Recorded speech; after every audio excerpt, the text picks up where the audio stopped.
하나님께서 오늘 우리에게 주시는 말씀은 이사야 65장 8절로 16절까지의 말씀입니다. 이사야 65장 8절로 16절까지의 말씀을 제가 받들어 읽겠습니다. 여호와께서 이와 같이 말씀하시되 포도송이에는 즙이 있으므로 사람들이 말하기를 그것을 상하지 말라 거기 복이 있느니라 하나니 나도 내 종들을 위하여 그와 같이 행하여 다 멸하지 아니하고 내가 야곱에게서 씨를 내며 유다에게서 나의 산들을 기업으로 얻을 자를 내리니 내가 택한 자가 이를 기업으로 얻을 것이요 나의 종들이 거기에 살 것이라. 사로는 양떼의 우리가 되겠고 아골 골짜기는 소떼가 눕는 곳이 되어 나를 찾은 내 백성의 소유가 되려니와 오직 나 여호와를 버리며 나의 성산을 잇고 가색의 상을 베풀며 무니에게 섞은 술을 가득히 붓는 너희여 내가 너희를 칼에 붙일 것인즉 다 굽으리고 죽임을 당하리니 이는 내가 불러도 너희가 대답하지 아니하며 내가 말하여도 듣지 아니하고 나의 눈에 악을 행하였으며 내가 즐겨하지 아니하는 일을 택하였음이니라. 이러므로 주 여호와께서 이와 같이 말씀하시니라. 보라 나의 종들은 먹을 것이로되 너희는 줄일 것이니라. 보라 나의 종들은 마실 것이로되 너희는 갈할 것이니라. 보라 나의 종들은 기뻐할 것이로되 너희는 수치를 당할 것이니라. 보라 나의 종들은 마음이 즐거움으로 노래할 것이로되 너희는 마음이 슬픔으로 울며 심령이 상함으로 통곡할 것이며 또 너희가 남겨놓은 이름은 내가 택한 자의 저주거리가 될 것이니라. 주 여호와 내가 너를 죽이고 내 종들은 다른 이름으로 부르리라. 이러므로 땅에서 자기를 위하여 복을 구하는 자는 진리의 하나님을 향하여 복을 구할 것이요 땅에서 맹세하는 자는 진리의 하나님으로 맹세하리니 이는 이전 환난이 잊어졌고 내 눈앞에 숨겨졌음이라. 아멘. 추락하는 것은 날개가 있다라는 말을 들어본 적이 있을 겁니다. 원래 이 말은 오스트리아의 시인 잉게보르크 바하만의 시집 제목을 가르치던 말이었습니다. 원래의 독일어 원문은 Das Spiel ist aus, 게임은 끝났다라는 제목을 가지고 있었습니다. 이 말의 의미는 추락하는 모든 것은 원래 날개가 달려 있었다라는 역설적 진리를 우리에게 말하고 있습니다. 소설가 이문열 씨가 이 제목으로 두 연인의 분행하게 된 삶을 그린 소설로 1988년에 출간이 되었고 또 영화로도 만들어졌습니다. 요즘 매일 뉴스를 보다 보면 날다가 추락하는 많은 인생들을 보게 됩니다. 교주처럼 행세하던 유병헌 회장도 추락하였고 성공 가도를 달려가던 제주지검장도 한순간에 추락하고 끝으로 힘써서 애써서 국회의원이 되었던 사람도 뇌물수수로 한순간 추락하고 있는 것을 보게 됩니다. 하나님의 형상대로 지음받은 유일한 인간은 세상 어떤 피조물보다 높이 날 수 있는 날개를 가지고 이 세상에 왔습니다. 그래서 땅의 주인이 될 수 있는 영광과 복을 하나님으로부터 받았습니다. 인생이 가졌던 이 날개가 어느 순간 죄의 날개가 되어서 모든 인생들이 추락하고 있습니다. 우리 인생들은 어쩌면 각자 태어날 때에 각자의 날개를 가지고 태어난 것 같습니다. 어떤 사람은 재능의 날개를 가지고 어떤 사람은 좋은 부모 밑에서 좋은 환경에 날개를 가지고 태어났습니다. 어떤 사람은 지성의 좋은 머리를 가진 그런 날개를 가지고 이 세상에 태어났습니다. 그래서 각자의 날개를 가지고 높이 비상하다가 어느 순간 그 날개 때문에 날개가 부러져서 오히려 추락하는 인생을 보게 됩니다. 하나님의 택함받은 이스라엘 백성들은 어떤 민족보다 높이 날 수 있는 날개를 가졌었습니다. 하지만 그 가진 날개가 독이 되어서 영적인 안일과 나태로 살다가 오히려 높은 곳에 올라갔다가 추락하는 인생의 혹은 나라의 비극을 맛보게 됩니다. 우상 숭배와 하나님 앞에 불순종함으로 그들이 가졌던 모든 날개가 부러져서 결국은 추락하였습니다. 하나님의 심판과 징계로 나라는 망하고 백성들은 포로가 되어 이방 땅에 끌려가고 자신들이 살던 땅은 황폐하게 되었습니다. 최근에 말레이 항공에 속했던 두 비행기가 추락하였습니다. 하나는 실종되어서 행방이 묘연하고 다른 하나는 미사일로 또한 추격되어서 결국은 추락하는 비극을 맛보게 되었습니다. 비행기 추락 사고에는 어떤 생존자도 불가능한 비극적인 사고입니다.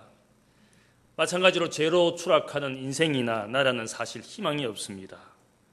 근데 본문 이사야서 본문을 보면 하나님께서 추락한 이스라엘 백성들에게 한 가지 희망을 남겨놓는데 그 희망은 바로 남은 자에 대한 희망이다. 생존자에 대한 희망을 이사야서 전체를 통하여 계속 거듭 말씀하고 있습니다.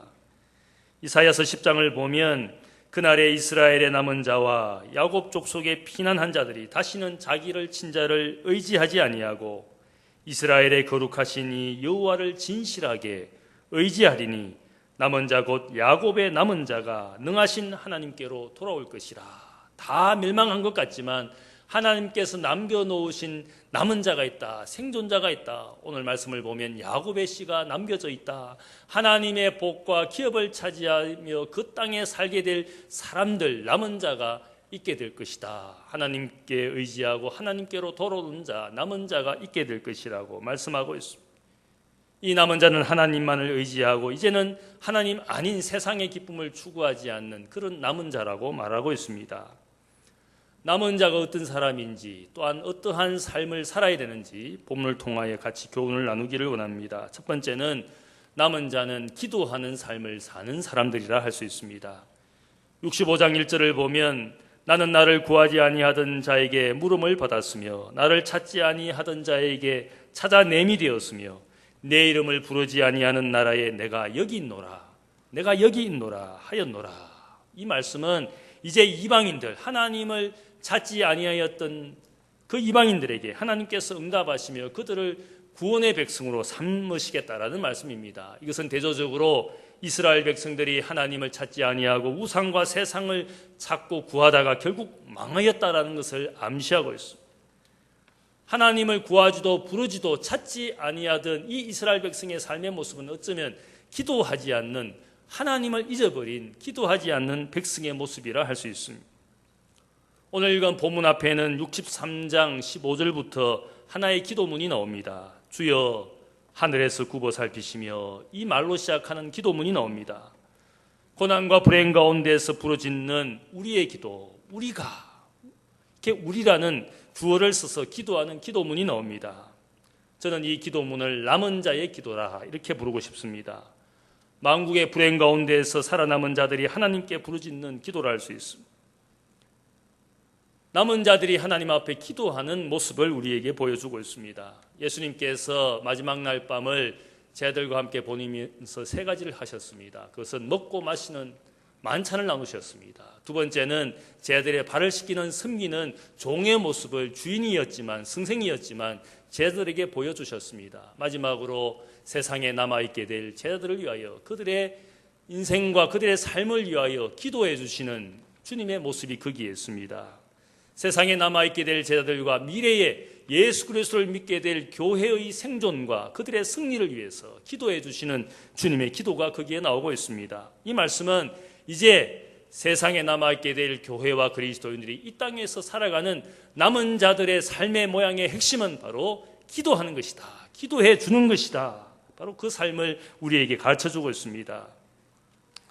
귀신 들려 고통당하는 소년이 있었습니다. 한 아버지가 제자들에게 찾아와서 이 귀신 들려 불행당하고 있는 자기의 아들을 고쳐달라고 요청을 했습니다. 제자들이 과거에 주님께 능력을 받아서 귀신을 쫓아내고 병을 고치는 그런 영적 승리를 맛보면서 쉽게 이 일을 고쳐줄 수 있다라고 생각을 하고 귀신 들린 아이를 고쳐주기 위해서 노력했지만 결국 다 실패하였습니다. 산을 내려오신 주님을 만나서 이 소년의 아버지가 주님께 이야기했습니다. 당신의 제자에게 내 아들을 고쳐달라고 했지만 다 소용이 없었습니다. 자기의 아들을 긍휼히 여겨달라고 주님께 구하였습니다.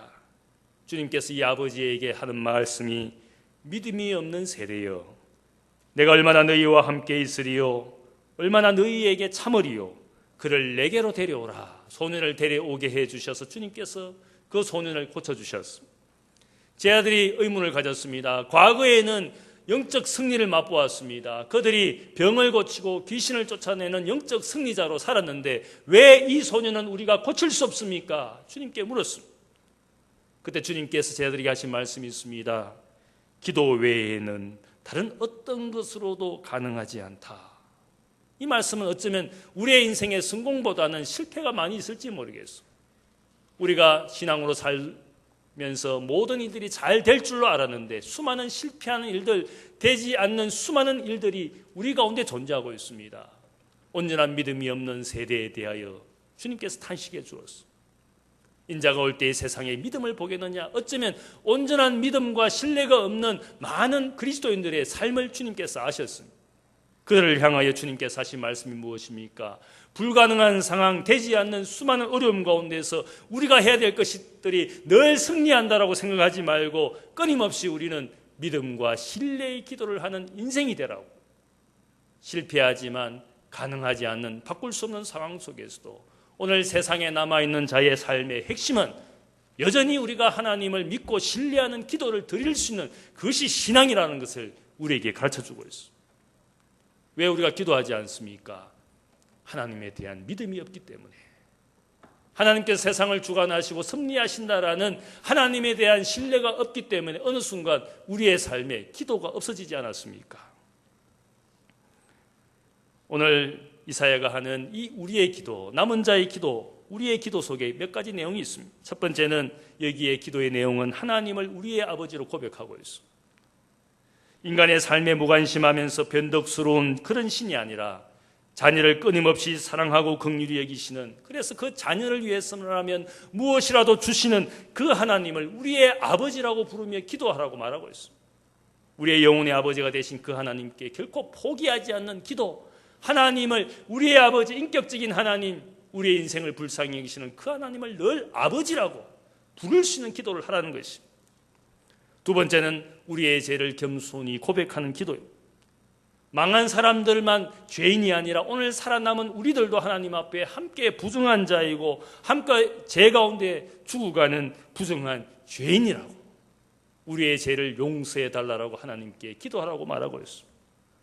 세 번째 64장 8절을 보면 여기에 우리는 다 진흙 같은 그런 연약한 존재이다, 더러운 존재이다. 그렇지만 토기장이가 되시는 하나님께 구하여 우리가 진흙 같은 존재이지만 토기장이의 계획과 목적에 합당한 그릇이 되어 하나님의 영광을 위하여 쓰임받는 존재가 되도록, 내 인생의 모양에 좌절할 것이 아니라 내가 언젠가는 하나님의 영광이 되리라는 그 토기장이의 목적과 계획을 믿고 우리가 하나님의 영광이 되도록 기도하라는 것이, 이것이 세상에 남아있는 자의 기도입니다. 이것은 세상을 떠나가는 사람들의 기도가 아니라 세상에 남아서 하나님의 목적 가운데 사는 세상에 남아있는 자의 기도를 할 수 있습니다. 마태복음 6장 9절에 보면 주님께서 제자들에게 가르쳐주시는 유명한 기도가 나옵니다. 그래서 우리가 이것을 흔히 주님의 기도다, 주기도문, 사실은 이 기도는 주님이 하신 기도가 아니라 주님께서 제자들에게 이러한 기도를 하라고 가르쳐주시는 기도의 내용입니다. 어떻게 시작합니까? 하늘에 계신 우리 아버지, 이름이 거룩히 여김을 받으시오며 나라가 임하옵시며 뜻이 하늘에서 이루어진 것 같이 땅에서도 이루어지이다. 오늘날 우리에게 일용할 양식을 주옵시고 우리가 우리에게 죄 지은 자를 사하여 주신 것처럼 우리 죄를 사하여 주옵시고 우리를 시험에 들게 하지 마옵시며 다만 악에서 구하옵소서. 이 기도는 사실은 제자들에게 기도의 내용을 그들이 할 줄 몰라서 혹은 기도의 문구를 몰라서 그들에게 가르쳐주시는 기도가 아니라 이 기도의 핵심은 제자들에게 이 세상에 살면서 이러한 기도의 삶을 살라라고 말씀해 주신 것입니다. 기도의 내용의 핵심이 무엇입니까? 우리의 인생의 목적이 분명해야 되는데 그 목적은 하나님의 이름, 하나님의 나라, 하나님의 뜻이 이루어지도록, 내 인생의 목적, 내 뜻대로 사는 인생이 아니라 하나님의 목적에 합당한 그분의 이름과 그분의 나라와 그분의 뜻이 이루어지도록 우리의 기도하는 삶을 통하여 하나님의 영광이 되도록 먼저 구할 것을 말씀하고 있습니다. 그 다음에 우리의 삶에 매일매일의 생존에 하나님이 필요하다, 매일의 삶에 하나님이 공급하시는 일용할 양식이 필요한 연약한 존재에 불과합니다. 난 나의 삶의 모든 이유와 근거가 오직 하나님께 있습니다. 그 믿음과 신뢰의 기도를 오늘 우리가 일용할 양식이 하나님께로부터 있어야 된다는 사실들을 늘 고백하도록, 하나님이 필요한 존재입니다. 그분의 은총이 필요한 존재입니다. 그것을 가르쳐주시는 기도를 할 수 있습니다. 또한 세상에 남아있으면서 세상의 가치나 죄의 유혹에 흔들리지 않는 인생, 매일의 삶에서 시험과 악으로부터 구원받고 승리하는 인생이 되도록, 이것은 세상을 떠나가는 자의 기도가 아니라 세상에 남아있는 자의 기도하는 삶을 가르쳐주고 있습니다. 기도는 저 세상에서 필요한 것이 아니라 이 세상에서 필요한 것이 기도이지 않겠습니까? 이 땅에 살면서 기도하지 않는다면 여러분은 하나님 앞에 결코 세상에 남겨주신 사람이야. 세상에 남아있게 하신 하나님의 뜻이 분명히 있습니다. 두 번째는 세상에 남아있는 자는 종의 삶을 살아야 할 것을 말씀합니다. 65장에 보면 특별히 남은 자를 하나님이 부르시는 용어가 있습니다. 나의 종이다. 7번 정도 이 나의 종이라는 말씀이 반복되고 있습니다. 8절과 9절의 말씀을 보면 하나님이 주시는 복과 기업을 차지하는 사람이 바로 나의 종, 나의 종이 그 길을 차지하게 될 것이다, 거기에 살게 될 것이다 라고 말씀하고 있습니다. 하나님과 우리의 관계 속에서는 우리가 하나님의 자녀이고 하나님의 양이라고 우리 스스로를 우리가 말씀을 통하여 위로받고 있습니다. 자녀이고 하나님의 양이라는 그 표현 속에는 하나님이 우리에게 주시는 은총과 복을 이야기하고 있습니다. 내가 하나님으로부터 그저 받는 하나님의 은총과 복을 이야기할 때 우리가 하나님의 자녀이다, 목자이신 하나님으로부터 우리가 꼴을 먹는, 풍성한 꼴을 먹는 우리가 하나님의 양이 되었다, 우리가 그렇게 하나님과의 관계를, 하나님의 은혜를 우리가 알고 있습니다. 그런데 오늘 말씀을 보면 우리를 하나님의 택하신 종, 나의 종이라 표현하고 있습니다. 이 종이라는 표현 속에는 바로 하나님이 우리의 주인이 되셔서 종인 우리에게 어떤 종의 역할과 책임을 기대하신다라는 말씀입니다.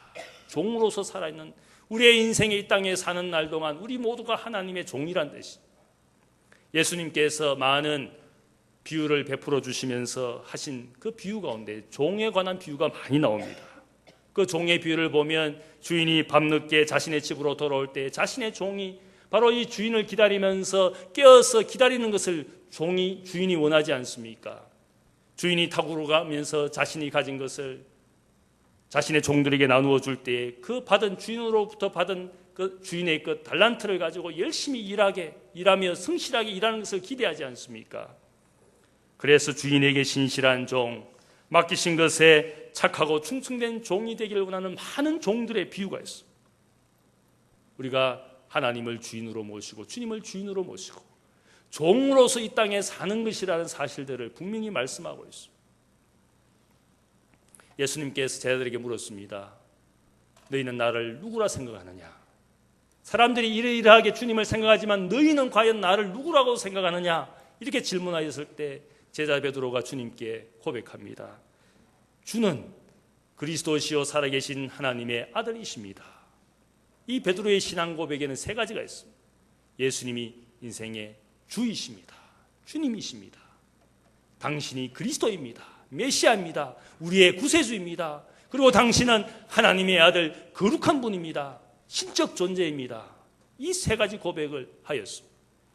그의 고백을 주님께서 칭찬해 주시지 않았습니까? 그의 인생의 미래가 어떠할지를 주님께서 축복해 주었습니다. 많은 그리스도인들은 어쩌면 우리의 죄와 불행의 삶으로부터 하나님 주님이 우리를 구원해 주시기를 원하는 주님에 대한 기대가 있습니다. 그분이 우리의 인생의 구세주입니다. 구주입니다. 세이비어입니다. 많은 사람들이 어떤 분을 주인으로 구세주로 삼고 그분이 주시는 구원과 행복을 누리기를 원하기 때문에 많은 사람들이 어쩌면 예수님을 구세주라고 믿고 부르는데 주저함이 없습니다. 그런데 문제는 많은 그리스도인들은 예수님을 주라고 고백하지 않습니다. 입으로는 주라고 고백하지만 자신의 인생의 자리에는 주인 되심을 별로 원하지 않습니다. 왜 그렇습니까? 누군가 내 인생의 주인으로 모시면 그 주인을 위해서 내가 살아야 되고 섬겨야 하고 때로는 희생과 헌신의 삶을 사는 것이 종의 삶이기 때문에 어떤 순간부터 주님을 구세주로는 고백하지만 절대로 주인으로는 삼지 않습니다. 왜 우리가 신앙의 삶에 불성실할까요?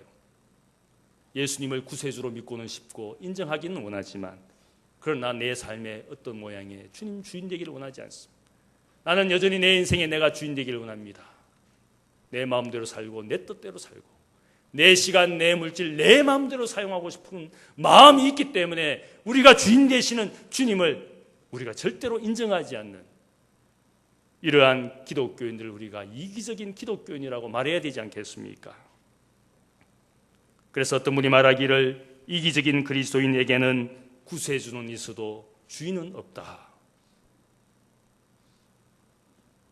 9절 말씀을 보면 하나님께서 자신이 택한 백성 남은 자를 나의 종이라, 나의 종들이 거기에 살 것이라 하나님께서 복을 약속해 주었습니다. 13절에서 15절의 말씀을 보면 또한 약속하여 주시기를 너희는 줄일 것이나 나의 종들이 먹고 너희는 갈할 것이나 나의 종들이 마시고 너희는 슬퍼하게 되나 나의 종들은 즐거워하게 되고 너희가 남긴 것은 저주거리가 될 것이나 내 종들에게는 다른 이름 복이 되게 하실 것이라. 여기에 보면 세상에 하나님의 뜻을 행하는 남은 자들의 삶, 그것은 종들의 삶이고 종들에게 약속이 있고 복이 있다라는 사실들을 분명히 말씀하고 있습니다. 우리가 하나님의 자녀이기도 하지만 영광을 받은 신분이기도 하지만 그러나 동시에 세상에 남아있는 우리의 모든 시간은 종의 시간입니다.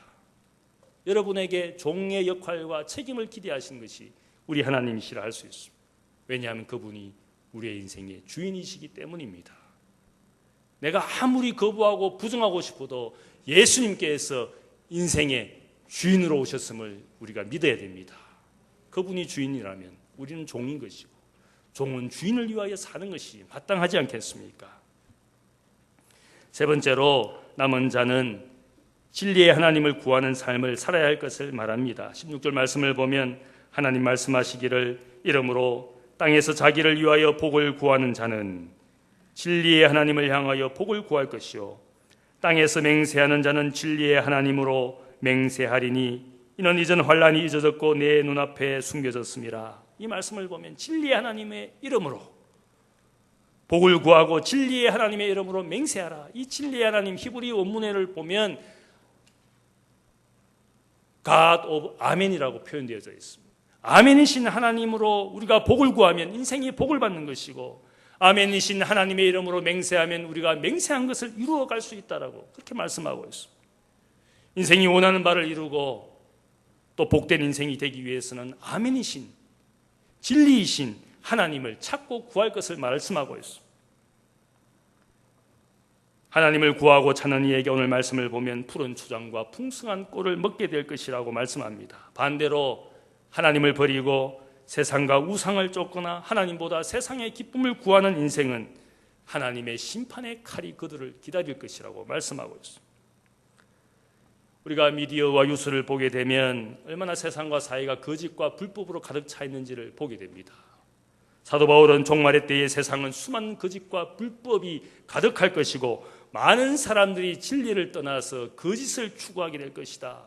거짓된 것을 찾아서 사는 것이 인생의 모양인데 바로 이러한 거짓에 유혹당하지 않고 모든 그리스도인들이 살아야 될 삶에 대해서 이야기합니다. 고린도후서 1장 20절의 말씀을 보면 모든 그리스도인들은 진리의 복음에 아멘하는 삶을 살아야 될 것을 권면하고 있습니다. 너희 가운데 전파된 하나님의 아들 예수 그리스도는 예하고 아니라함이 되지 아니하였으니 그에게는 예만 있느니라. 하나님의 약속은 얼마든지 그리스도 안에서 예가 되니 그런즉 그로 말미암아 우리도 아멘하여 하나님께 영광을 돌리게 되느니라. 이 말씀은 바로 아멘이신 하나님께 아들 예수 그리스도가 그의 모든 삶의 존재 자체가 아멘이셨다. 하나님께 마지막까지 순종하신 분이다. 인생을 결코 거부하거나 죄인을 거부하시지 아니하고 자신의 고난과 죽음을 거부하시지 않고 언제나 예스만 하신 분이었다. 순종만 하시는 분이었다. 아멘이신 하나님께 그분의 삶 전체가 예스, 아멘이셨다. 그래서 우리도 바로 양속과 영광을 얻기 위해서 예수 안에서 아멘하여 하나님께 영광이 되라. 아니요라고 말하지 말고 내 인생의 모습 자체에 하나님 앞에서 늘 예스라고 아멘하는 삶으로 살라라고 말씀하고 있습니다. 성도들을 보면 그분의 마음이나 삶의 태도를 보면 신앙의 태도를 보면 표시가 납니다. 어떤 분들은 늘 아니요. 기도하자 그래도 아니요. 모이자 그래도 아니요. 봉사하자 그래도 아니요. 그분의 삶 전체가 아니요입니다. 그러나 어떤 분들을 보면 늘 아멘이라고. 입술로 아멘하는 것이 아니라 자신의 삶과 신앙으로 늘 아멘하는 삶을 사는 분이 있습니다. 하나님께 순종하고 선한 뜻에 순종하고 진리에 순종하여 살아가는 우리의 인생의 모든 시간마다 일마다 하나님께 예스라고 말하는 사람들이 있어요. 그리스도 안에서 예만 있느니라. 어쩌면 우리 사회에 일어나는 수많은 일들이 무엇입니까? 그렇게 부정적인 사람들이 많습니다. 늘 비판만 하려고 합니다. 늘 터집만 잡으려고 합니다. 누가 예스라고 말하면 늘 아니요라고 말합니다. 우리 사회의 문제가 사실은 그렇지 않겠습니까? 사람들의 선한 뜻을 믿어주고 의도를 믿어주고 내가 그 의도에 나도 예스라고 하는 삶의 작은 순종이 없기 때문에 우리 사회가 수많은 불화 가운데 앞으로 나아가지 않지 않습니까? 진리이신 아멘이신 하나님 앞에 예수 안에서 아멘 하는 삶으로 하나님께 영광이 되라. 거짓과 불순종의 시대에 내 삶의 모양이 과연 아멘이었느냐? 우리 자신을 돌아보면 우리가 알 수가 있습니다. 여러분이 가정의 평화를 지키려면 남편은 어떻게 해야 됩니까? 아내가 뭐라 그러면 늘 예스라고 대답해야지 아니요라고 말하면 그 순간부터 가정의 평화가 깨어지지 않습니까? 아내의 말에 늘 남편이 예스라고 말하면 가정의 평화가 지켜지는 것처럼 하나님이 우리에게 말씀하시는 바에 내가 예스라고 말하면 내 영적인 삶에 기쁨과 평화가 오지 않겠습니까? 아니요라는 삶을 통해서는 결코 평화나 기쁨이 없습니다. 예수님께서 우리에게 진리를 구하기를 원하시는 삶을 말씀해 주셨습니다. 구하라 그러면 너희에게 주실 것이요 찾아라 그러면 찾을 것이요 문을 두드리라 그러면 너희에게 열리리라. 이 말씀은 진리를 구하는 자가 받게 되는 것이고 찾는 자가 얻게 되는 것이고 문을 두드리는 자에게 문이 열려서 들어갈 수 있는 은혜가 있다는 것이죠. 찾지도 구하지도 두드리지도 않는 인생이 얼마나 많습니까? 근심과 걱정이 그칠 날이 없는 인생을 향하여 주님께서 우리에게 근심과 염려가 없는 인생이 되기 위해서 주신 말씀이 있습니다. 너희는 먼저 하나님의 나라와 하나님의 의를 구하라. 그리하면 이 모든 것을 너희 인생에게 필요한 것을 주실 줄을 아시느니라. 우리가 늘 근심과 염려로 사니까 근심과 염려로부터 해방되는 방법은 먹을 것, 입을 것만 찾다가 보면 평생 걱정하고 사니까 우리에게 필요한 것은 하나님 나라와 하나님의 의를 찾다 보면 그 삶이 진리를 찾다 보면 그 삶이 우리에게 걱정과 염려로부터 자유하게 해주시니까 내일 일을 염려하지 말라. 내일 일은 내일 걱정하라. 오늘 우리의 삶의 지금 이 순간에 우리가 하나님을 찾는 인생이 되면 그것이 우리의 모든 근심으로부터 염려 없게 해주시는 것이라고 말씀하고 있습니다. 우리는 세상을 떠나는 자가 아니라 지금 세상에 남아있는 자입니다. 세상에 남아있는 자가 해야 될 것이 무엇이겠습니까? 늘 하나님을 온전히 신뢰하고 믿으며 기도하는 삶이 필요합니다. 나를 위하여, 가정을 위하여, 자녀를 위하여, 교회와 민족을 위하여 우리가 해야 될 것이 무엇이겠습니까? 가장 근본적인 우리의 삶의 자세는 바로 기도하는 삶이지 않겠습니까? 매일의 삶에서 생존하기 위해서, 승리하기 위해서, 시험과 악으로부터 구원받기 위해서 우리가 기도하는 것이 마땅합니다. 또한 우리가 다 종이기 때문에 종은 주인을 위하여 일하는 것이 마땅한 것입니다. 또한 우리의 삶에 근심과 염려가 없도록 불법과 거짓에 속지 않도록 진리의 하나님 앞에 내가 아멘하여 하나님께 영광이 되는 삶을 사는 것, 그것이 남은 자의 몫인 줄로 믿습니다. 하나님이 기뻐하시는 남은 자의 삶을 사셔서 여러분의 가정과 일터가 복되시기를 주님의 이름으로 축복합니다. 기도하겠습니다. 사랑의 아버지 하나님, 감사합니다. 우리가 언젠가 세상을 떠나가는 자이지만 지금 이 시간 우리에게 주신 인생의 시간과 날들, 기회를 가지고 세상에 남아있는 자임을 고백합니다. 모든 인생이 추락하고 있지만 우리는 믿음의 날개를 가지고 세상에 남아있는 자입니다. 남아있는 자의 본분을 다하기를 원합니다. 날마다 쉬지 아니하고 무시로 성령 안에서 기도하는 삶을 살기를 원합니다. 인생의 목적을 분명히 하고 매일의 삶에 생존과 승리를 위하여 기도하는 자가 되게 하여 주옵소서. 우리가 다 하나님의 종인 줄 믿습니다. 종에게 맡기신 시간과 달란트와 재능과 가정과 일터가 있습니다. 건강이 있습니다. 맡겨진 것에 충성된 하나님의 귀한 종들 되기를 원합니다.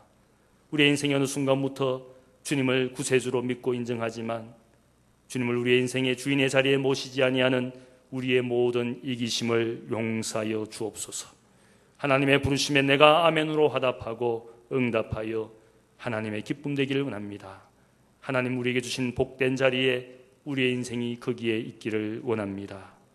아버지, 이 땅에 많은 사람들이 갈등과 불화 가운데 이 사회와 세상이 앞으로 나아가지 못함을 안타깝게 여깁니다.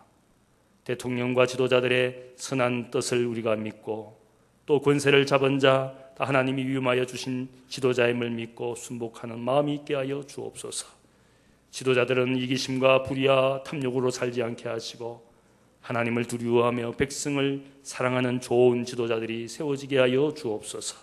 우리의 맡겨진 일터 가정에 충실한 부모 되게 하시고 우리 자녀들은 주어진 귀한 일들에 최선을 다하는 부모를 기쁘게 하는 자녀가 되게 하여 주옵소서. 육신의 질병 때문에 건강을 잃어 고통당하는 영혼들을 위로하시고 고치고 치유하시는 하나님의 은혜가 있어서 건강하게 되어 하나님의 영광이 되는 삶을 사실 수 있도록 하나님 붙들어 주옵소서. 우리의 삶에 하나님께 아멘이 되기를 원하오며 예수님의 이름으로 기도하옵나이다. 아멘.